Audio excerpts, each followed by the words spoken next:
I'm doing pop culture, entertainment, Depp vs. Heard, things like that. This year's from September 28, 2022. It's called Johnny Depp sued for failing to pay bodyguards overtime from Courthouse News Service, and there's no ads here. Well, one little one up there. But the thing is, this is not like some commercial site looking for the most views, the most clicks. I think they want to get the facts straight more than a lot of other places. They are, in fact, Courthouse News. Now, I covered an article not that long ago about Depp's bodyguards, but this is much more accurate. Now, some articles that got around were kind of smearing Johnny, making it sound as bad as possible. And while I don't think this article offers an exact debunk and contradiction, it does spread more light onto what was going on. It was, in fact, Depp's own kids, and the other places said minors to leave it mysterious, up in the air, so that's obviously nothing. But I think the legitimate complaint they have is they're not drivers. They are bodyguards, so if it's not in their contract to drive people around, okay, they have a point. I personally don't see the big deal, though. Once again, I think they're making a lot more of something out of a little thing. I mean, if you're hired as a bodyguard and you're asked to drive someone's kids around, first of all, it's not really that far out of the realm of what your duty is to protect them.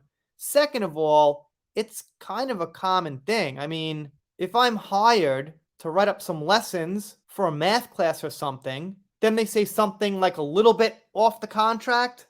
Would you mind going out and buying covers for the textbooks or something? I wouldn't be like, no, that's not my contract. I'm not doing that. You generally do what your boss asks as long as it's not something immoral, illegal, or whatever. Anyway, that's just me. Maybe I'm off base here. Let's see what they got. And it begins. While Johnny Depp can seemingly transition into the characters of a pirate, a drug dealer, and the Mad Hatter in his film roles, his former bodyguard said he was a lousy employer as he did not provide them overtime and rest pay and allegedly tasked them to become his caretaker, according to a complaint filed in the Los Angeles County Superior Court on Tuesday. And like I said, they don't answer my question here, but was it really Depp who personally managed everything these guys did? Not quite sure, but I'm going to think there was some kind of middle management in there. But don't quote me. I don't like that intro, by the way. I'll stand by. This is way better than Daily Mail or Geo News or whatever, but I don't know.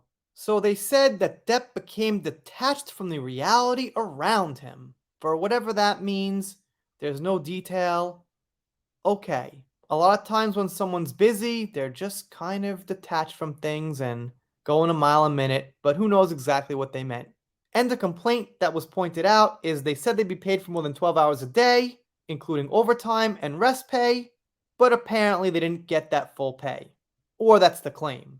And again, it mentions they complain about having to drive people around, which, okay, fine. If you just absolutely hate driving, it's a terrible thing, it's not in your contract, alright, it's a legitimate complaint, fine. And they do point out and clear up it was Depp's family, not just random minors, which other media sites would want you to believe. They claim they were tasked with watching over unstable individuals. Okay, maybe, who knows, maybe Depp's friends who were also doing something, and Depp said, hey, please watch these guys. If that was not in their contract specifically, fine. It just feels to me like they're complaining about getting asked to do a few things that were out of contract, but not unreasonable for a workday. Sanchez claims he was made to go to a separate house to watch someone. Okay, fine. I understand the complaint, but is that something to bring to court? Maybe if your boss has hundreds of millions of dollars, you'd want to try that, just saying. Now, here's one other interesting tidbit. Sanchez said he also had to rush his supervisor, Leonard Damian, who accidentally shot himself in the leg while he was playing with his weapon in a small control room on Johnny Depp's property, and as a result, Arola and Sanchez suffered stress-related injuries from working in a hostile and unsafe work environment. Wait a minute. So these guys, or one of them at least, was a police officer for almost 40 years, but he couldn't handle someone accidentally shooting themselves in the leg and driving around some kids? I don't know. Seems strange to me. And I think they meant to say rush to the hospital in there somewhere, but alright, we get the drift.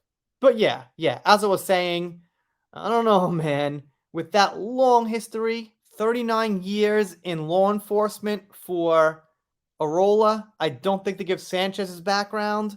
I think you should probably be used to whatever's going on there. I haven't been a police officer or in law enforcement for like 40 years, but I can imagine most people in their normal lives see things once in a while a little crazy.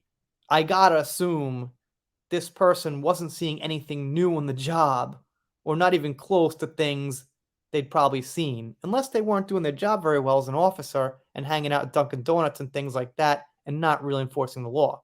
Anyway, like I said, it's not a complete debunk of these trashy media articles, but it clears up quite a few things. Let me know what you think down below. Doing shoutouts, special thanks, things like that. Shout out to Fairy Nah. She sent me this on Twitter. She's got a great account, of course, very pro Depp, so thank you to her. Maybe give her a follow. And if you don't subscribe here, I'll be sad, but I'll get over it. Done here for now. See you next time.